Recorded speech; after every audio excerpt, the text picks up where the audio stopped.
Episode 16, Satan the Skeptic and the Heretical Imperative. It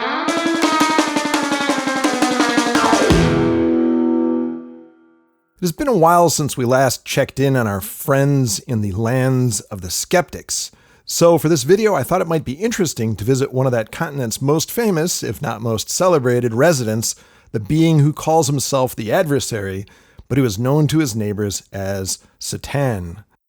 You may have heard stories about the adversary. The most relevant of these for our purposes is found in the book of Job, which is part of the Ketuvim, or writings, the third section of the Jewish Tanakh, but it's also found in the Christian Old Testament.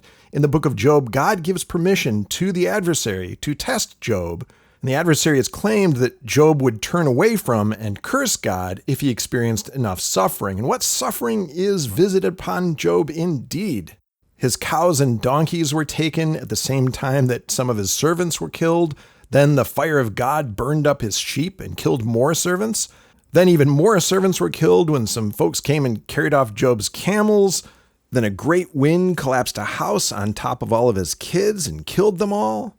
And then the adversary causes loathsome sores on Job from the sole of his foot to the crown of his head. And even with all of this, the adversary never succeeds in getting Job to curse God, at least not directly, but Job does ask God for an explanation and never gets one. The adversary is one of the most puzzling and interesting figures in any religious text. What's not widely known, however, is that the adversary really enjoys philosophical conversations, especially about attempted proofs of God's existence and non-existence. After all, who's likely to be more skeptical than the adversary himself, especially about philosophical religious issues? So in this and in some future episodes, it's my great pleasure to report to you some conversations with the adversary. I myself did not take part in these conversations. They were reported to me by a wise philosophical traveler who crossed and recrossed the entire continent of the skeptics and who stumbled upon the adversary's abode purely by accident. I learned this traveler's true name after many years of searching through rare incunabulae in a famous library in Europe. At least I found him named in one very large, old, leather-bound volume, Viator Vagans Sapientiae, which roughly translates into Wandering Traveler of Wisdom. He just called himself Steve. Viator looked the part of a wise, wandering traveler. His cloak and clothing were slightly tattered but still serviceable, and he was dressed in brown, gray, and muted blue. His beard needed tending, and his eyes hinted at both wildness and deep introspection. He often carried a staff and a thick but small volume in a satchel at his side, although I never saw him actually take out the book and open it, so I have no idea what it was. In fact, he strongly reminded me of the characters in Manet's famous philosopher paintings, especially the philosopher and beggar with oysters that are found in the Chicago Art Museum. Perhaps Viator and Manet had met at one time. It's not out of the realm of possibility. Poverty and wisdom are not infrequently found together. Now, according to Viator, his first conversation with the adversary had to do with the rise of religious skepticism in the modern world, so let me report that conversation here for your benefit.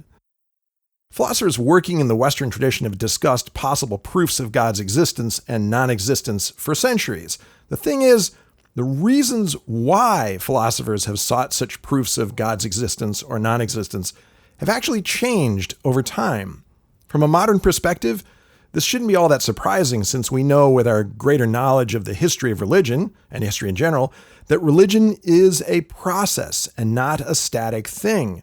Most philosophers in past centuries thought of religion and most other things as largely static and unchanging. So one should expect the reasons behind arguments about God to have changed over time because religion is a process. But even so, the fact that philosophers like, say, Aquinas in the High Middle Ages had motivations for considering such arguments that differ from most motivations today does in fact surprise a surprising number of people. Why?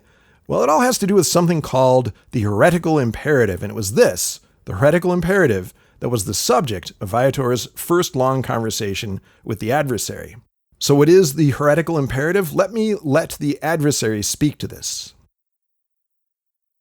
Viator, my good friend, I so rarely get visitors, and mostly when I do, they do not stay for conversation.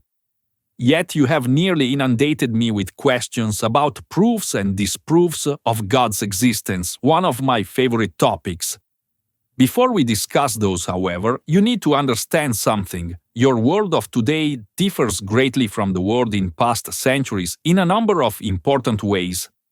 Science, technology, the rise of democratic states, these are obvious differences. And there is a less obvious difference here that we need to pay particular attention to, a difference between the lived experience of religion in the modern world as compared to the lived experience of religion in earlier centuries. Yes, adversary, I am aware of this. As you know, I have traveled long and widely. There is a difference in ways in which belief in God has manifested in the past as compared to now.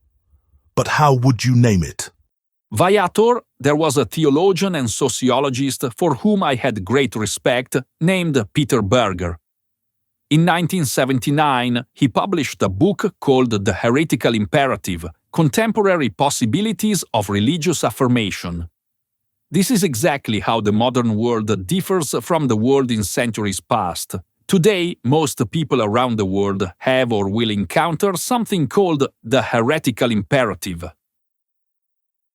Now, I think it might be helpful if I told the listeners here that the word heretical comes from a Greek root that means to choose. And Berger's point was that in the world today, it's impossible to avoid contact with religious, non-religious, and even anti-religious traditions that are outside of the one that they were raised in. Now, since we can't avoid being confronted by a huge variety of religious beliefs, we cannot choose not to choose when it comes to our religious beliefs, when it comes to religious questions in general. There is no way for us to avoid the confrontation and hence avoid choosing our religious beliefs and views. Think of it this way. Imagine someone who intentionally refuses to think about the many different religious beliefs and practices that surround them. They steadfastly stick to their beliefs without questioning them, without considering other points of view. This describes many people in the world today, doesn't it? And wouldn't that count as avoiding choice? Well, no, it's not avoiding choice according to the heretical imperative. As the great existentialist philosopher Jean-Paul Sartre pointed out, choosing not to choose is still making a choice. Thus, people who live in pluralistic, diverse societies cannot help choosing. We're forced to choose when it comes to religious belief. Choice is thrust on us as an imperative, and thus we are all choosers. We're all heretics. That's the heretical imperative. But this was simply not true through most of human history. Most people historically have not lived in diverse, pluralistic societies. The modern heretical imperative thus arises from a largely unprecedented situation. Berger thought it was one of the most important features of modernity, in fact.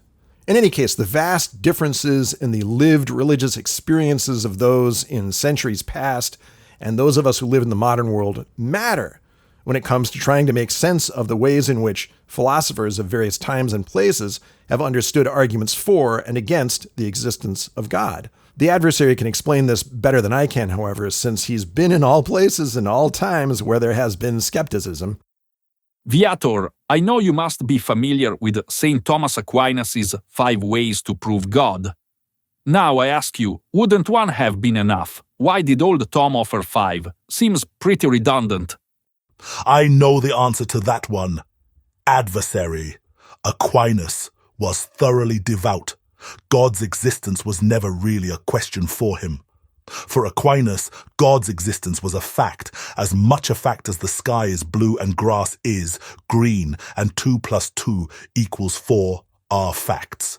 Exactly, my unkempt friend. Aquinas didn't offer these arguments out of doubt in God's existence. Rather, Aquinas thought that the fact that both reason and faith demonstrate God's existence is evidence of God's greatness. Thus, Aquinas offered arguments for God's existence just to show that God is so great that he can be known not just through revelation, but through the reason as well. I was so pleased to hear that Aquinas was basically condemned as a heretic for his views shortly after his death.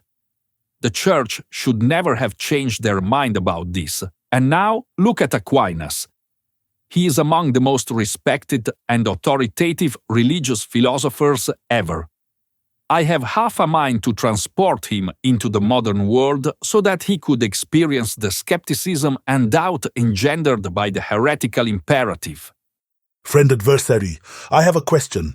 Is it not somewhat wicked to call it the heretical imperative? The term heretical implies that all religious people are guilty of heresy, and heresy is a sin according to most religious systems. True, it seems to me to imply that it's virtuous to confront the challenges posed by a pluralistic society with many different beliefs. One could hide one's head in the sand, so to speak, and just ignore everyone else's views. But is that the morally responsible thing to do, or is that acting in a kind of bad faith? I know you, adversary. You are the greatest skeptic who ever existed. Surely you can't be arguing that we have a moral duty to learn about other religious traditions, and to affirmatively choose our own only after we have a good understanding of all of those other traditions. You wound me, Viator. You imply that I would be happy if the world were filled with human ostriches. Not so. Knowledge is the parent of skepticism, and I have so few visitors. But I see that you are getting up to go. Please return soon. We have many philosophical arguments to discuss. Well, that didn't really reach a conclusion, did it? In future videos, we will listen in on the adversary and Viator as they dissect various arguments for and against God's existence. So just keep this in mind when we get to those. Different philosophers living in different times and different places have had different motivations when offering such arguments. And today, in the modern world, all such arguments are probably best understood in the context of and as responding to the heretical imperative.